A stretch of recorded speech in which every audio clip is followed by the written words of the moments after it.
Bergesernya pengaruh John Bolton yang punya gaya koboi, di mana kebijakannya jika ada negara melawan Amerika, maka bawaannya pengen ganti rezim, ternyata berbiaya mahal bagi Amerika. Hafalnya gaya keras tadi membuat banyak negara awas. Iran dia ingin jatuhkan. Turki, Bolton juga ingin jatuhkan. Untungnya dibocorin sama Rusia dan dilindungi Rusia itu Turki. Jadi Erdogan masih tetap berkuasa sampai saat ini. Dan antek Amerika dikejar oleh Turki sampai ke gorong-gorong. Itulah yang dikerjakan oleh Erdogan saat ini, mengejar seluruh antek Amerika di Turki. Iran 2 kali di framing oleh Amerika di zaman Bolton. Kapal laut yang diroket, dan kedua adalah kilang minyak Aramco Arab Saudi. Diklaim Syiah, Houthi, dan Iran yang melakukan. Namun dunia sudah pinter sekarang. Drone dengan terbang berjarak 100 km nggak mungkin pakai radio kontrol, pakai satelit. Dan siapa yang punya satelit dan drone? Ya hanya Amerika kampretos itu yang punya. NSA, National Security Agency, di seluruh dunia berbeda fungsinya. Namun kalau di Amerika, NSA besar sekali pengaruhnya. Kebijakan luar negeri selalu melalui kajian NSA. Kalau di Indonesia masih belum berfungsi baik NSA-nya. Jadi urusan pertahanan keamanan masih fokus lokal di dalam negeri saja. Sekarang apa strategi O'Brien sebagai orang pengganti Bolton? Strategi Robert O'Brien adalah mengkontain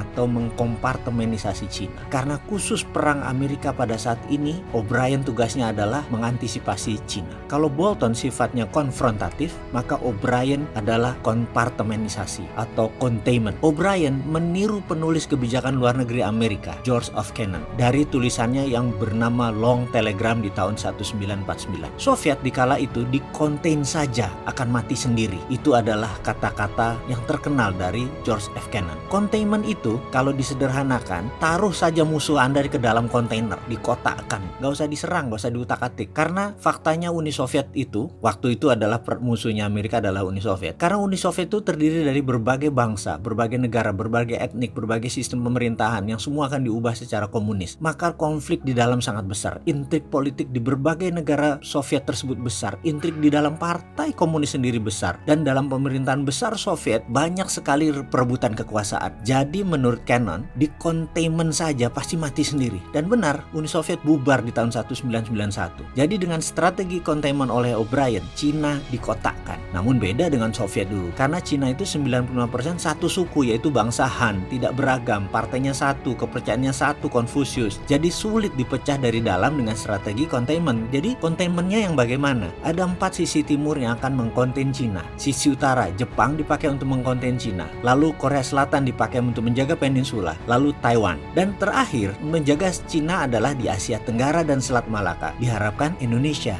Tapi Indonesia punya kebijakan lain, yaitu netral katanya. Jadi siapa yang ambil peluang? Yang ambil peluang adalah Malaysia. Malaysia telah mengajukan proposal apa yang Malaysia mau, agar Malaysia win-win dan Malaysia untung lebih banyak. Kemudian Vietnam mengajukan proposal juga untuk mengawal ASEAN dari pengaruh Cina dan mengajukan banyak proposal yang menguntungkan Vietnam. Dan sekarang Thailand sedang mengajukan juga. Kalau Indonesia, wah nggak tahu saya kalau Indonesia. Terserah pakar politik dan pejabatnya. Yang jelas sejauh ini nggak ngerti proposal apa yang diajukan dan kayaknya nggak ada yang ajukan agar Indonesia dapat untung banyak dari konflik Cina dan Amerika itu. Yo wes, jangan dibilang kita nggak kontribusi buat kasih saran ke bangsa dan negara ini loh. Sudah 100 video coba kita berikan solusinya. Masih kurang ya? Kita bikin 1000 video lagi. Benturah sekalian.